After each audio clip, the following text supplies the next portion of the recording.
now we got the fourth. Okay. Scott, welcome to the show. We were commiserating with Mike and Gary about the Red Sox demise from the playoffs and just talking about the vagaries of current baseball and crazy playoff schedules. Well, I'm a Met fan, so you're not going to get any sympathy Our from deepest me. condolences. You feel my pain. Hey, don't tell me you're Mets, Jets. You're a Mets. Only the Mets. My cardiologist won't allow me to follow any other sports.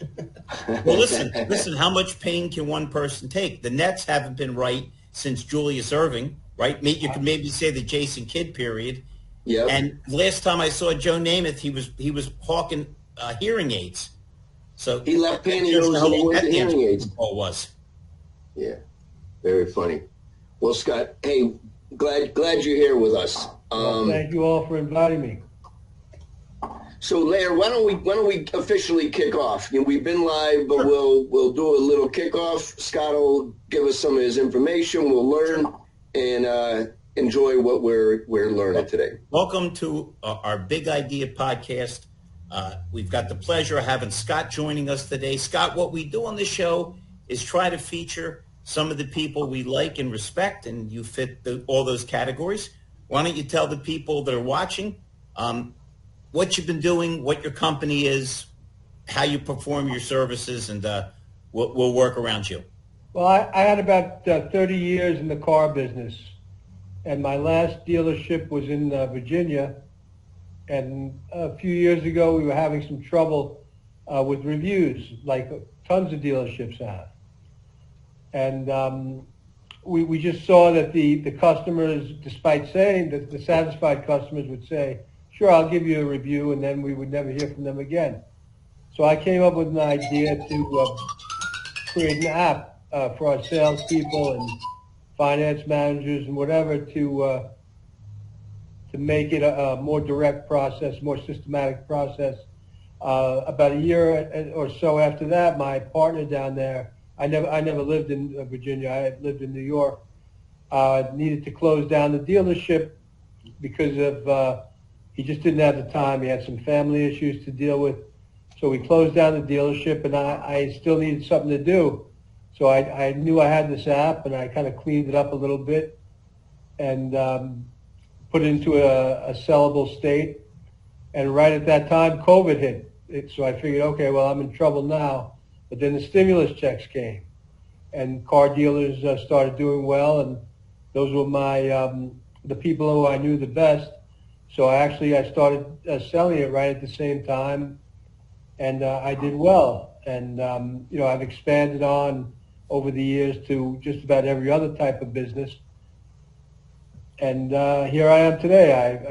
I know Gary a little bit from LinkedIn mostly, and he's the kind of person that I like to talk to because he's in the dealerships now. I was in the dealerships 5 years ago, and I had one in the auctions and so forth.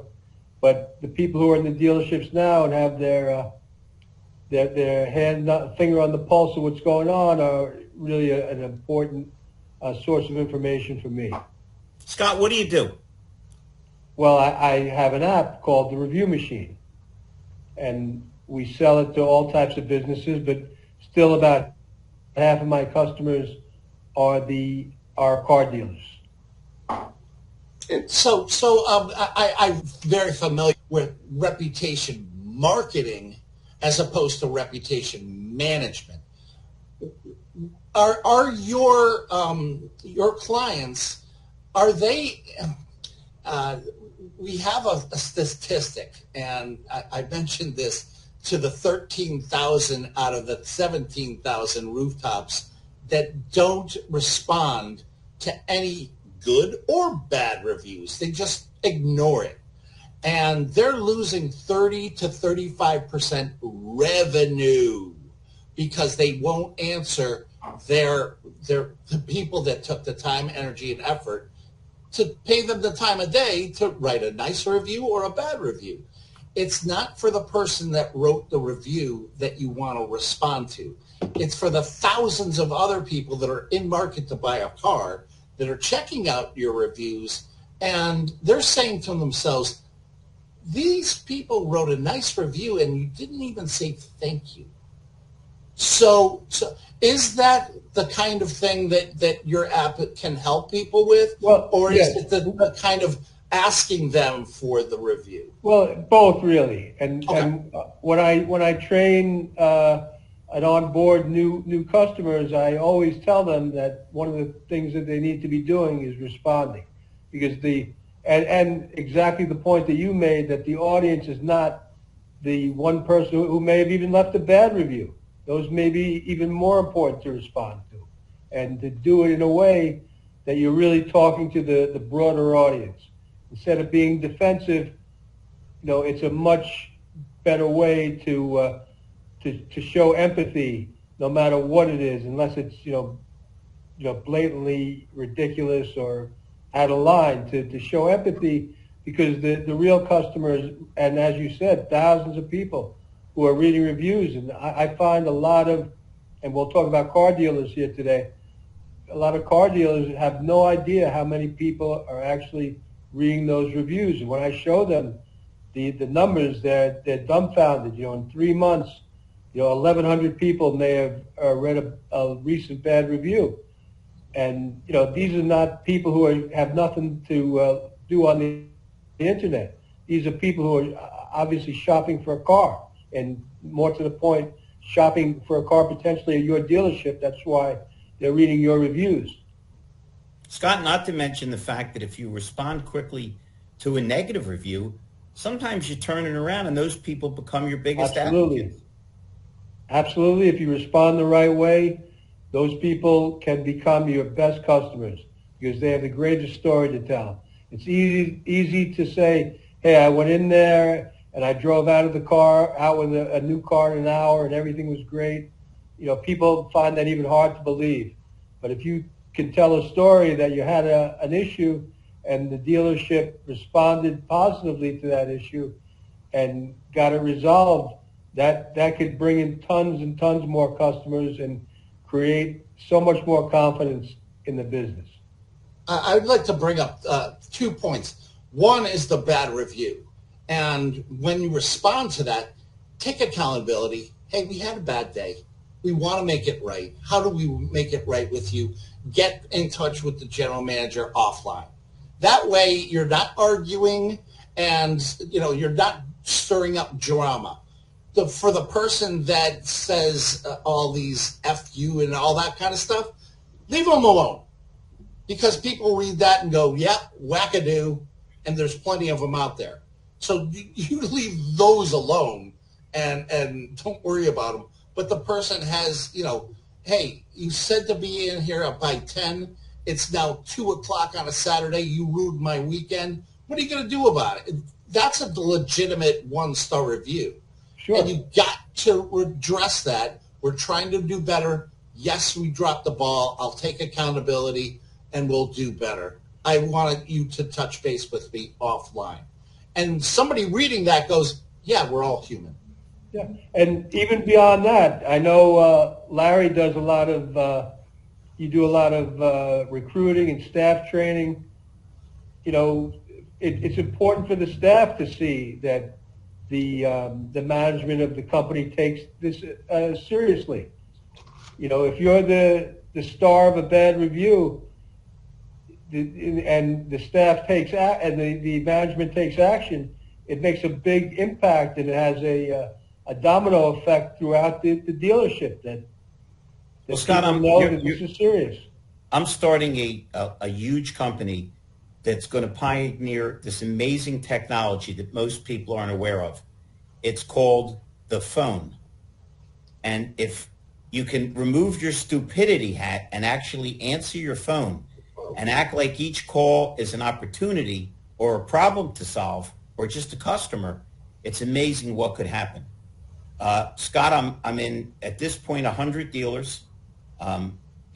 Thank God I'm blessed. You can see I surround myself with good people, but you would think like I'm homeless.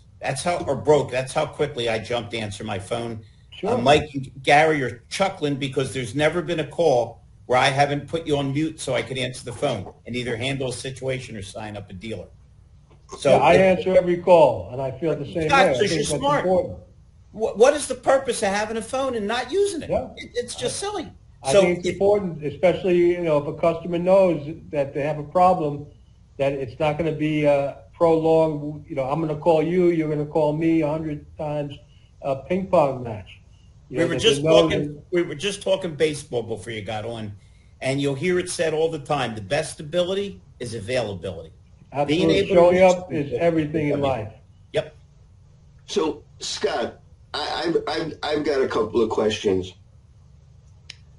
Your business, it's your app, and you go to the customers first, or is it, where are you when you're helping a dealer? How are you helping a dealer? Are you getting it off of their lists of people in service, or are you just watching all of their social media? There's so many different places. We have Google review. We've had for many years the dealer rater review. Then you would have the OEM want to review, and then the Michelin tire people want to review, and the consumers just get inundated. So share with us how you're helping the dealer, and so I can understand this a little bit better. I mean, reputation and social media, all of this is like new words, but now we've been talking about it for 10 years, and it's not going away. And that's why the OEMs demand an email, a good email, because if they're not happy with the dealer following up, they're going to do the dealer follow-up.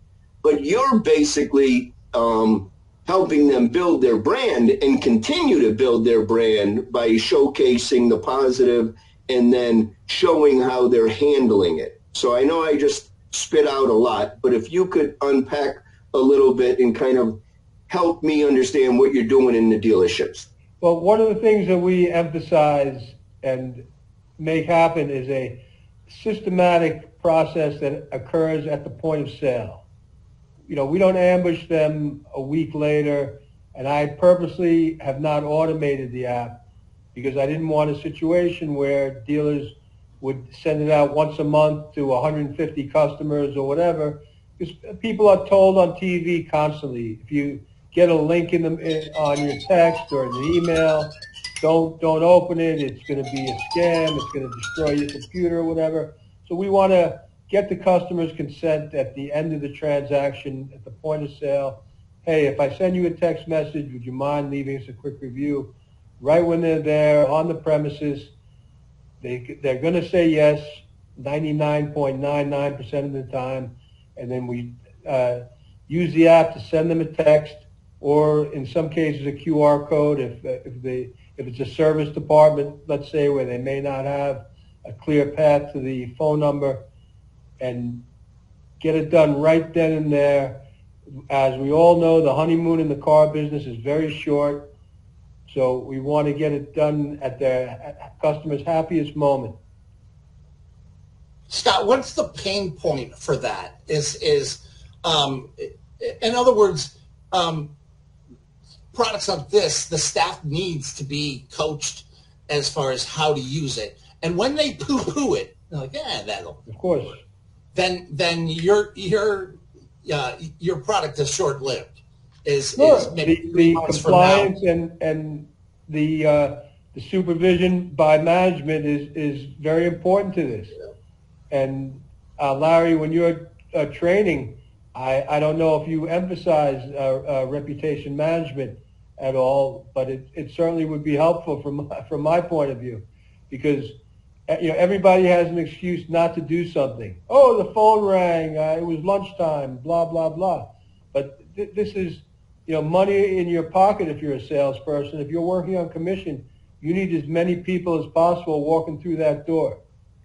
And well, the sales pain point is, by you not doing this, you're losing 30 to 35%. So take the number from the all-inclusive number from last year and minus 30%. That's how much you're losing. Hey, Scott, not only do I believe in what you're saying and understand it, what I like to do is say, how insane is it that the whole concept of follow-up calls is so we can get CSI money from the OEM or get our individual spin money. What happened to the concept of I want to follow up to keep my customer happy, so it'll send me more customers? The repeat referral percentage of close is staggering when compared to a stranger walking in. Yeah, I find that dealerships now are relying more on incentives. Let me pay you to bring me customers. And in my view, if their friend referred them, they think their friend is in it for the money. So I'm not really crazy. I'm totally against pay any type of compensation for review practices, and I think that salespeople don't really understand the value of reputation, which shocks me. Because if you ask any of them if they're going to buy dollar pizza, if they're going to check reviews, they sure will. But when they expect people to buy a $70,000 car and not do it, it doesn't make any sense. Scott, as far as reputation, you just indicated you're not crazy. We may have to remove you from the show. Okay. Mr. Larkin, Mr. Summon, and myself are all mentally unstable. Speak for yourself. If you get a second opinion, you may find out I am crazy. Hey, Larkin, if you're hanging with me, how stable can you be? That's for sure. But let's before I lose my train of thought, because it can be easily dished. For years, we trained that when you're delivering the car, you're asking for referrals. If you're happy, can you, so in the car industry, 101, so what you're doing is when a dealer wants to take things serious and they want to make sure that the marketing messages are out there and that they're being worked on, your process is that's at the same point where you need to ask for the review. And then that's when you text them the information, and that's kind of where the handshake that we don't do, because we think that we used to walk them down to service and that we would introduce them to the service manager, and the service manager would greet them, and then that customer would be thrilled to come and do business. So now your hook or yours is basically welcoming those customers into the dealership for the journey. So now they're in digitally, and then they can be given, service reviews, and then they can be introduced. So I'm taking where what you're doing is, what do you got, like a fire alarm going on with you? I don't know what that is. I think that might be my computer. So it's where I would say you're finding really successful is when you've got somebody in the store that's passionate about getting these reviews. Would that be a fair statement? Oh, of course. I mean, and it's typically the owner in an independent dealership that knows that, what his kids are going to eat this is important. tomorrow. We can't have people having a bad day and yelling at customers, and we can't have people not responding in our organization and allowing that to happen. Yeah, and so that's the disconnect where you get, if you don't have strong leadership, anyways, the dealer's going to be sloppy. The dealership's going to be, they're going to be doing sloppy on appraisals. They're going to be doing sloppy on everything else. But when you get somebody that's dialed in and they're asking and saying that we want you to give us a referral right at the end of the transaction, well, that's where it should be. And then if they're happy with it, please send us a call, your friends and family. And that's how salespeople develop their big book of business and their reputation that they're good people and they just want to sell you a car at a fair price and not run you through the chaos of other stores that take 3 hours to get information, take too much. And so I like that. So, I mean, it would be a commitment from the dealer, really, that I want to get this done. I mean, I know someone's just like saying, well, I need you to watch it, but they are waking up to the fact is they don't need negative reviews sitting on for the public to see that. Well, really more to the point, I mean, especially in the auto industry, where, car dealers have a reputation, the punchline of a million jokes. When you want to insult somebody, you call them a used car salesman. So, you're already at a negative. disadvantage. So you really, it's even more important that in the auto industry that you take care of your reputation, because people are going to be skeptical to begin with, and in all kinds of surveys, people say that buying a car is one of the most fearful things that they have to do in life. Yeah, they hate it. They hate the whole thing. And what I like today is, now that everything is moving in the direction of digital, you can't run and hide. The government's going to catch you. You can't do dumb things. And so where all the information is on the Google reviews and on the raters and on everything. And I'm saying in the next 3 or 4 years, you watch, the OEMs are going to be all over that, because with their digital platforms moving in on this, it's just where all the action is. It's no more in the showrooms. It's no more in the lots. I mean, you got to have those meetings, but it's digital. It's how and everyone has a voice now because they got access to the internet.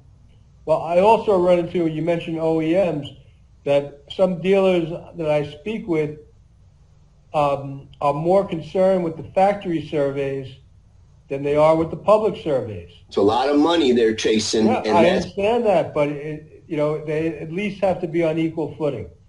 At least, I would say with maybe a slight nod to the public. If the public's not happy with you, that you're going to know. I mean, you don't buy from that dealer, and it's pretty easy to get a black eye. You don't have to do a whole lot to do that. Nope. And also, Gary, I heard through some dealerships and some finance companies. I know you take care of a lot of F&I products.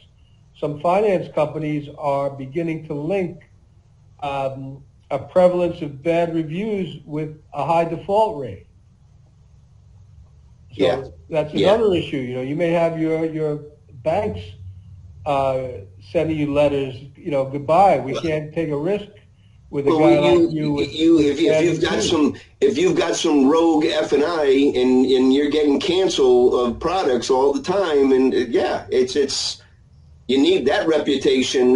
That one is a whole other hotbed of you. No one really knows what's going on in the F&I office unless they have what's that guy, Marty Hugh, is Auto Genius or something that he can listen. Looks like you're at a discotheque. No, I don't know what that is. Every time I move, I think it's a lighting thing. You're in the woods. You're in the woods in Great Barrington. So they still got little chipmunks running through to make sure you got power. I think it's like a lighting thing. That's very funny. All right. So Scott, how can people get in touch with you? Well, they could go to thereviewmachine.com. Don't forget the part. Or they can call me at 406-561-6050. Email me at Scott, that's with 2 T's, at thereviewmachine.com. And once again, don't forget that THE. So Scott at thereviewmachine.com. And Scott, if I have dealers that contact me and they want to sign up, so is there a sign-up process? Yeah, there's a sign-up process. It's very simple. And of course, if you call me, and I'll do everything I can to make it easy and fast for any of your customers. Wonderful. So for anybody out there that's listening, if you want to get some more information and talk to Scott or see how his process works, you see he's available. He'll get on a call. Do you like Zoom or, No, I make it simple, just on the phone. We do the demo just with the phone. Everything's easy, simple. The app is made to work exactly the way it looks. I have some people 85 years old using it. I have one dealership in New Jersey with 13,000 reviews, by the way. Awesome. So you got some raving fans that have done well with it. It's helped their business, It's made it transparent. Consumers love it, and dealers are loving it. That's what it is today. Yeah. Your local, about how far is from a local community? How far are you pulling from, or what's your? I have customers now all over the country. But I'm talking about all over the country. But I'm talking about dealers. Dealers all over the country. Their community, 10 miles, 20 miles. 20. Well, listen, the way the internet goes now, I have some dealers in Michigan that are selling people the cars in Maryland, and it puts even more value on the reviews because that's 100% of what they're depending on to make that decision. They even make that phone call to begin with. They're depending on the reviews, and you could spend $20,000 a week or more on advertising, as many dealers do, but people are still going to check your reviews before making that call. Well, so, I see this as grabbing back the local people that maybe you've lost because you had some bad GMs and some bad F&I, and now you've cleaned up your act, and now you want to start talking to your local community because that's the vision now. I mean, dealers need to be buying cars from their own community. They need to be getting back. It's a whole system now that, when the OEMs are looking at, who's selling what, they want the local community. And when people are going outside, that shows that the local dealers pissed off a lot of people, and they need to change how they do business. I mean, people will have no problem driving past two Lexus dealers to get to a Lexus dealer with more reviews. They would have couldn't agree more. They'll be treated properly, and the service, and they'll come back. Well, that's wonderful. Thank you, Scott. I'm glad we were able to catch up with you on Friday. Got a wonderful weekend heading out. Beautiful weather in Connecticut. You're enjoying it up in the Berkshires. Yeah, I'm here on a little vacation in the Berkshires. I typically live in New York, but a friend of mine has a house here, and he's out of town. He generously allowed me to come for a couple of days. Tanglewood's great. Yep. I mean, you just got so many different. Lee, Lennox. I mean, and now it's gorgeous right now. Everything's in full bloom. Well, good for you. Well, thank you guys. I really, really appreciate it. And everybody listening, and the three of you, have a great weekend. You too, sir. Thank you. Take it easy, guys. Thank you. Good chatting with you.